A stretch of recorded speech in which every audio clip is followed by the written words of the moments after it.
Julie, এই নাও তোমার রোজার মাসের বাজার খরচ।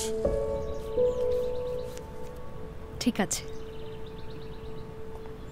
কই সবাই, টেবিলে আসো, আজান দিয়ে দিবে তো। দেখেছো বাবা, কত কষ্ট করে রোজা রাখলাম। ঠিক বলেছিস মা, ইফতারি থাকবে টেবিল ভরে, এতে পারি আর না পারি। রোজার মাসে এত খাই খাই করতে নেই, প্লেটেরটা আগে শেষ কর, লাগলে আরো নিবি, আছি তো। আর যদি অন্য কিছু খেতে চাস বল, করে দিব।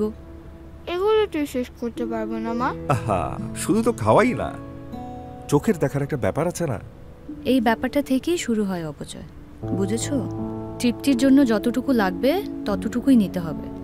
খাবার নষ্ট করা কখনোই ভালো কাজ না।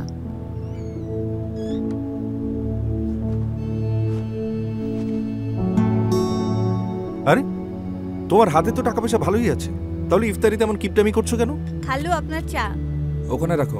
লিমা, দেখ তো আলুগুলো সিদ্ধ হলো কিনা।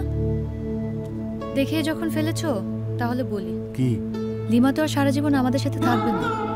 মানে ওর আবার কি হলো? এটা দেখো। সুন্দর। নতুন কিনেছো? কিনিনি, লিমার হাতে তৈরি। ব্রিলিয়ান্ট। হ্যাঁ, শুধু ব্রিলিয়ান্ট না, ও বড় হয়েছে, কিছুদিন পর লেখাপড়া শেষ করবে, নিজের পায়ে দাঁড়াতে হবে। ভাবছি ওর ইন্টারেস্ট যেদিকে সেদিকে কিছু একটা করে দিব, একটা সেলাই মেশিন কিনে দিব ওকে। এই জন্যই একটু একটু করে টাকা জমাচ্ছি। বাহ, তাহলে তো তুমি ভালো কাজই করছো। শোনো, দরকারের চেয়ে অতিরিক্ত কিছু করা মানেই অপচয়। শুধু অপচয় বন্ধ করলেই অন্যের জন্য কম বেশি কিছু করা যায়।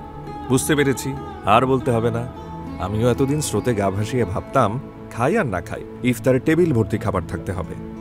অপচয় নিয়ে এভাবে কখনো ভাবিনি। এবার আমার ভুল ভেঙেছে। ভাবছি বাড়িওয়ালাকে বলে গ্যারেজের পাশে লিমার জন্য একটা ছোট্ট দোকান করে দেব। কি বলো? দোকান? হ্যাঁ। আসুন রমজানের মূল্যবোধে উজ্জীবিত হই, অপচয় বন্ধ করি, আশেপাশের মানুষের প্রতি সহযোগিতার হাত বাড়াই।